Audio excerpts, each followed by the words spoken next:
আসসালামু আলাইকুম সম্মানিত ভিউয়ার্স। আজকে আমাদের আলোচনার বিষয় জেলা। দেখি, একসময় হলো মহকুমা, সেখান থেকে জেলা, পরে জেলা।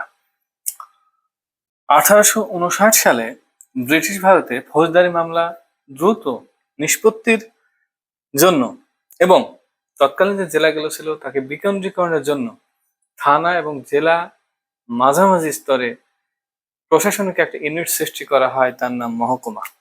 তার নাম কি? মহকুমা। ইংলিশে বলা হয় সাব ডিভিশন। পরবর্তীতে আমরা দেখি দেশ বিভাগের সময় 16টি ছিল জেলা। কয়টি? 16টি। 17তম জেলা হয় কুষ্টিয়া।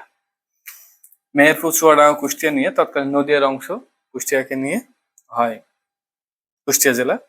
টাঙ্গাইল, পটুয়াখালী ও জামালপুর এটা 1984 সালে আগে এগুলো হয়। পরবর্তীতে 1984 সালে এসে তৎকালীন president lieutenant general Hossain Mohammad Ershad সকল মহকুমাকে জেলায় উন্নত করেন এবং তখন হয়ে যায় জেলা 64টি।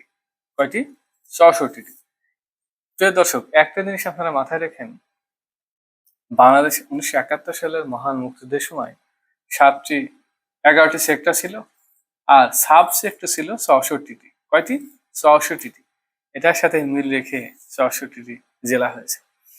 আরেকটা বিষয়, যে প্রথম জেলা কোনটি এ নিয়ে অনেক দ্বিধাদ্বন্দ্ব, তবে বহুল প্রচলিত মত হলো 1666 সালে চট্টগ্রাম প্রথম জেলা আর 1761 সালে যশোর জেলা হয়। একটা টুইস্ট কি জানেন? একটা সময় যশোর জেলার অধীনে ছিল খুলনা, কিন্তু এখন খুলনা হয়ে গেছে ডিভিশন, যশোর এখন জেলায় রয়েছে। সকলকে ধন্যবাদ।